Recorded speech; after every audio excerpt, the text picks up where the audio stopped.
yang disorot kepastian hukum investor, kepastian hukum pengusaha. Tapi pernah nggak pemerintah mengatakan apa sih kepastian hukum yang dibutuhkan oleh pekerja? Nggak pernah sama sekali dibahas. Indonesia tahun depan, karena kita sudah mengatur budget defisit kurang dari 3%, dan ini mengandalkan kepada investasi. Jadi tahun depan investasi kita ditargetkan 1.200 triliun. Oleh karena itu, ini menjadi penting kepastian hukum untuk diadakan, sehingga tentunya dengan keluarnya Perpu nomor 2 tahun 2022 ini diharapkan kepastian hukum bisa terisi. Klaster ketenagakerjaan Undang-Undang Cipta Kerja itu memang sangat mendorong informalitas dalam konteks ketenagakerjaan di Indonesia, karena yang selalu didorong adalah penambahan kuantitas tenaga kerja. Jadi bagaimana kemudian pekerjaan itu bertambah, tapi tidak pernah dibicarakan diskursus mengenai kualitas dari pekerjaan itu sendiri. Karena ketika kita bicara soal pasar kerja yang fleksibel, ketika kita bicara soal kemudahan orang untuk masuk dan keluar di dalam pasar kerja, maka yang bertambah memang jumlah pekerjaannya, karena merekrut PKWT, merekrut outsourcing itu jauh lebih mudah. Merekrut buruh harian lepas itu jauh lebih mudah dan menjadi terlihat lebih banyak pekerjaannya jika dibandingkan dengan pekerjaan tetap. Ya, pemerintah nggak pernah sama sekali membicarakan soal kualitas pekerjaannya seperti apa. Kita kan seharusnya berbicara soal itu. Kita ambil contoh soal kesehatan dan keselamatan kerja misalnya. Peraturan perundang-undangan kita soal kesehatan dan keselamatan kerja itu masih di tahun 1970, masih di Undang-Undang tahun 1970. Kalau misalnya kita mau bicara soal kualitas dari pekerjaan, seharusnya peraturan yang merevisi ketentuan ketenagakerjaan juga membicarakan soal itu kan. Buktinya kan enggak. Hal-hal terkait dengan kesehatan dan keselamatan kerja itu tidak disentuh sama sekali ketika kita bicara soal perbaikan ketenagakerjaan di Indonesia, sehingga memang terlihat sekali bahwa fokus pemerintah itu hanya di soal kuantitas, bukan di soal kualitas. Saya nggak bilang bahwa meningkatkan kuantitas pekerjaan itu buruk, tentu saja itu baik, dan itu kan sebenarnya salah satu hal yang selalu kami soroti ya dari awal. Akademisi ketenagakerjaan punya kecenderungan, standing kami adalah silahkan kamu bikin Omnibus Law Cipta Kerja, tapi jangan merevisi Undang-Undang Ketenagakerjaan dalam Omnibus Law Cipta Kerja, karena point of view-nya sangat berbeda.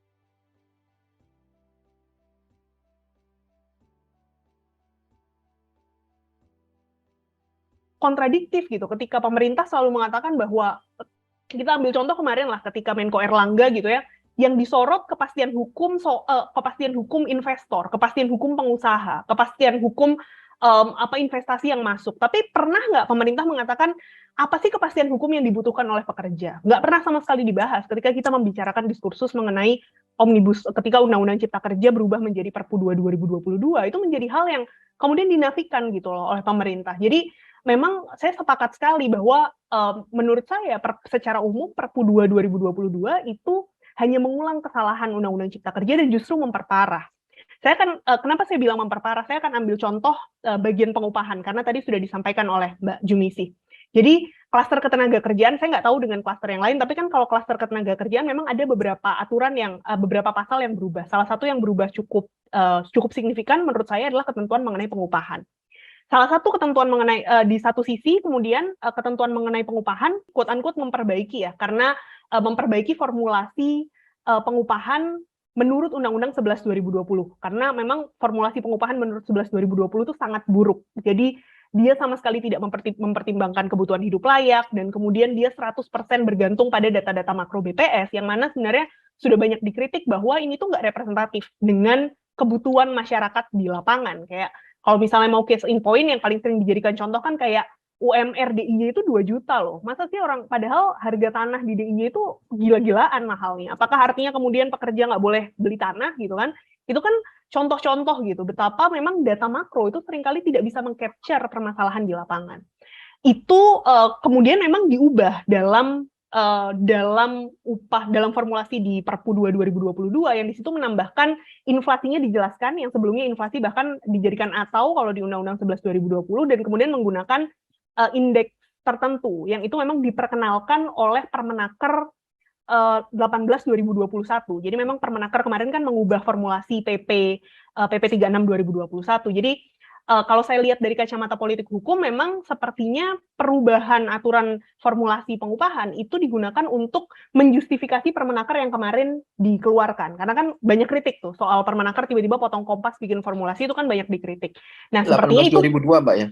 Oh iya, 18 2022 2022. Jadi soal UMP 2023 itu kan dia menggunakan formulasi yang berbeda dengan PP 36 2021. Jadi dari sisi politik hukum memang sepertinya perubahan formulasi itu digunakan untuk menjustifikasi Permenaker 2022 yang kemarin dikeluarkan. Tapi yang sangat perlu untuk dikritik menurut saya, dan ini sebenarnya berkorelasi dengan yang tadi disampaikan oleh Mbak Bivitri soal kekuasaan eksekutif yang terlalu besar, itu adalah ketentuan mengenai pengupahan itu menambahkan pasal 88F yang di situ menyebutkan bahwa dalam keadaan tertentu pemerintah bisa mengubah formulasi di 88D kalau nggak salah. Jadi formulasinya itu diatur di 88D, kemudian di 88F dia dimentahkan sebenarnya dengan pasal yang menyebutkan dalam keadaan tertentu pemerintah bisa mengubah formulasi. Pemerintah dalam hal ini merefer ke pemerintah pusat. Saya sangat tidak sepakat. Menurut saya ini adalah pasal yang sangat bermasalah. Karena satu, dia memberikan cek kosong kepada pemerintah pusat untuk sewaktu-waktu mengubah formulasi upah minimum. Diskresi yang diberikan kepada pemerintah pusat terlalu besar gitu ya. Kita nggak pernah tahu sebenarnya apa yang menjadi alasan pemerintah untuk mengatakan sesuatu itu keadaan tertentu atau enggak. Perpu ini kan menunjukkan bahwa suka-suka pemerintah gitu loh, untuk menjustifikasi keadaan tertentu. Dia memberikan cek kosong kepada pemerintah.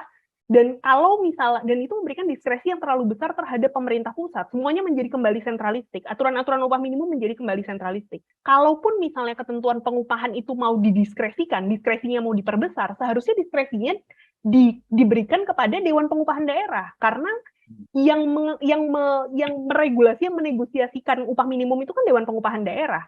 Seharusnya justru kalau misalnya pemerintah mau memberikan diskresi ketika ada sesuatu yang ternyata hal-hal perubahan-perubahan, keadaan-keadaan yang tidak bisa di-capture oleh data-data makro, itu seharusnya diskresinya ada di tangan Dewan Pengupahan Daerah. Karena ini kan terjadi sebenarnya 2 tahun lalu di UMP 2022-nya DKI Jakarta.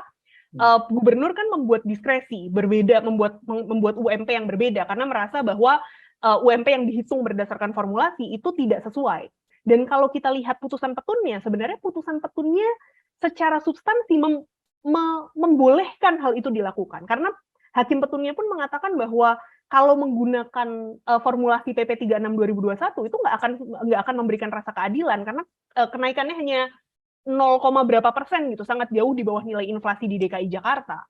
Tapi kemudian kan tetap dibatalkan oleh petun karena masalah formalitas kan, sehingga seharusnya itu titik fokusnya ketika kita mau memperbaiki aturan pengupahan menurut saya. Berikan diskresi kepada Dewan Pengupahan Daerah, kepada dalam hal ini gubernur yang punya kewenangan untuk memutuskan upah minimum untuk bisa bernegosiasi. Karena kan seharusnya penentuan upah minimum itu memang dilakukan dengan negosiasi di Dewan Pengupahan. Ketika semuanya itu sudah diatur berdasarkan formulasi yang dikunci berdasarkan data-data, sebatas hanya data-data, maka sebenarnya Dewan Pengupahan menjadi nggak ada gunanya, karena dia jadi hanya tukang stempel aja. Anak SMA bisa ngitung upah minimum, nggak perlu ke Dewan Pengupahan. Anak SMP yang bisa hitung-hitungan pakai kalkulator semua bisa menghitung upah minimum. Untuk apa kemudian kita punya Dewan Pengupahan? Padahal seharusnya fungsi Dewan Pengupahan adalah untuk bernegosiasi itu kan.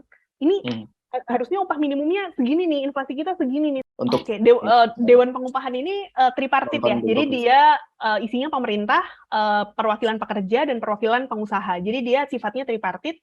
Dia ada Dewan Pengupahan ketika kita refer Dewan Pengupahan daerah itu terbagi menjadi Dewan Pengupahan provinsi dan Dewan Pengupahan kabupaten kota. Jadi kalau di peraturan perundang-undangannya sebenarnya Dewan Pengupahan itu selain pekerja, pengusaha, dan pemerintah itu juga ada peran akademisi di situ. Jadi ada peran akademisi, ada peran tokoh masyarakat. Tapi yang terjadi di lapangan kebanyakan Dewan Pengupahan isinya ya 3 itu tadi, antara pemerintah, pengusaha, dan pekerja. Jadi kan seharusnya yang bernegosiasi ya mereka. Harusnya mereka yang kemudian menyuarakan kebutuhan pekerja seperti apa, kebutuhan pengusaha seperti apa, dan kemudian pemerintah melihatnya dari kacamata regulasi seperti apa. Seharusnya itu. Tapi yang dilakukan oleh Perpu 2 2022 justru memberikan diskresi tersebut kembali ke tangan pemerintah pusat. Jadi kayak sebenarnya meniadakan Dewan Pengupahan ini. Lagi-lagi itu meniadakan peran Dewan Pengupahan. Peran Dewan Pengupahan jadi nggak ada artinya. Yang mana itu sebenarnya yang terjadi di Undang-Undang 11 2020 kan. Undang-Undang 11 2020 tidak hanya 11/2020, kalau kita mau mundur ke belakang kan sebenarnya dari sejak peraturan pengupahan di tahun 2015 itu sudah makin menegasikan. Jadi sedikit demi sedikit Dewan Pengupahan ini fungsinya dinegasikan sedikit demi sedikit, karena yang tadinya kemudian orang bisa bernegosiasi berdasarkan survei kebutuhan hidup layak menjadi dikembalikan pada data-data BPS. Kemudian formulanya makin ramping yang makin kecil. Nah, ini yang kemudian menjadi permasalahan gitu loh. Dan ketika kita menyuarakan ini kan setiap tahunnya jawaban pemerintah biasanya ini textbook juga. Dia biasanya selalu mengatakan, tapi kan upah minimum itu hanya salah satu dari kebijakan pengupahan. Kenapa sih kok kalian selalu memperdebatkan upah minimum padahal ada banyak hal lain yang ada di dalam kebijakan pengupahan? Mereka lupa bahwa akar dari kenapa orang itu terus-menerus teriak upah minimum setiap tahunnya karena memang satu-satunya yang bisa diharapkan dari kebijakan pengupahan itu cuma upah minimum. Meskipun di atas kertas dikatakan bahwa upah minimum itu hanya untuk bekerja di tahun pertama, silahkan tanya banyak pekerja-pekerja kontrak di sekitar kita, sebagian besar mau mereka udah kerja 10 tahun, mau mereka udah kerja 5 tahun, upah mereka ya upah minimum. Nggak ada itu struktur skala upah, nggak ada itu segala macam. Nah, hal-hal ini yang kemudian tidak pernah dibicarakan oleh pemerintah. Kembali lagi ke awal gitu ya. Semuanya kemudian berlindung di balik, tapi kan aturannya sebenarnya